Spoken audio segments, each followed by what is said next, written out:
And I kick off with you, Lucy, because you really are an expert in how we in our homes and our lives can help cut the plastic addiction. So far away, what should we be doing?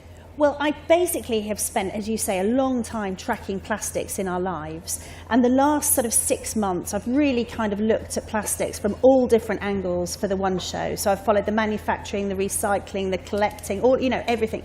We've worked with a family called the Proud Family in South Manchester, who are absolutely brilliant. And I've spent a lot of time going through their bins. Most of the time they knew I was there and I was invited. But, you know, they weren't surprised if they looked out the window and there I was with their containers. And what I wanted to do was come up with strategies that provided a snapshot of where we are now.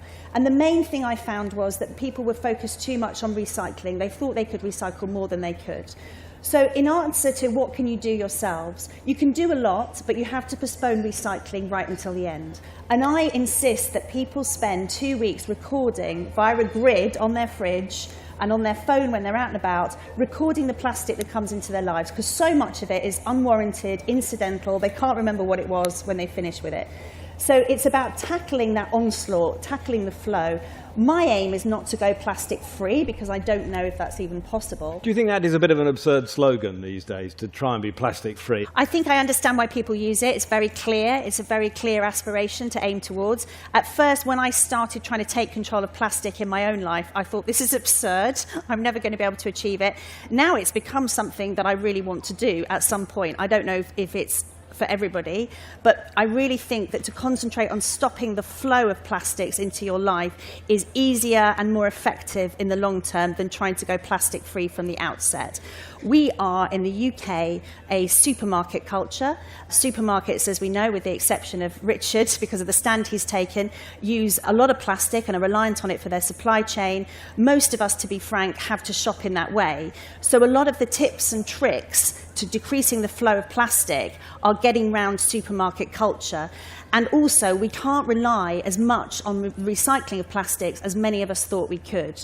So for me, it is about using our power and the fact that we are big consumers of plastic, because if you think we are using probably at a minimum 20 to 30 needless or avoidable bits of plastic every week individually, if you start to make a dent in that, you can make a really big dent, and that's empowering. Give me a few headlines of those 20 or 30 things and what you're replacing them with, or how you're avoiding using them. So, for example, one of the things that we know people get very angry about is plastic bags for loose fruit and veg in supermarkets. I put mine in the trolley, freestyle, or if I've got salad potatoes, I'm not going to put those all around my trolley.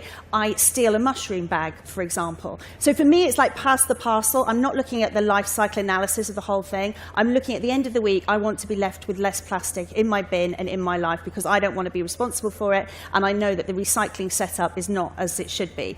I think we also need to get much more savvy about what we'll accept as design, as consumers. I don't think that my generation or the generation above has had control of their bin and the flow of materials into their lives for their whole life. But in order to get control, I'm just wondering if it needs sadly, that you need to be a bit obsessive. Because maybe what we've learned from this year, you know, we all allegedly became aware, were awakened by David Attenborough in The Blue Planet. But actually, doesn't the sort of months that follows show that awareness on its own is not enough, unless you are a real evangelical about it? No, I don't think you need to be obsessive, actually, because I'm certainly not obsessive. And really? Especially, yeah, I'm not. I'm really interested in it, so I love going through people's bins, but I'm actually not obsessive as a character. I'm very lazy. So I know that the strategies that I've come up with are for lazy people. The thing is that a lot of this is psychological. We have this weird psychological attachment to this material that's been around, and it's like a push and pull. At the one time, we're so horrified by what we're seeing, the whales dying, the mounds of plastic, the oceans vomiting plastic, beaming in from all over the world. And at the same time, we're being told we can't live without it. So that creates a sort of psychological dissonance, which I think is the barrier to behavioural change. But I'm finding now awareness has peaked, and now it's going over into activism. And I have not met one person that doesn't care about this issue.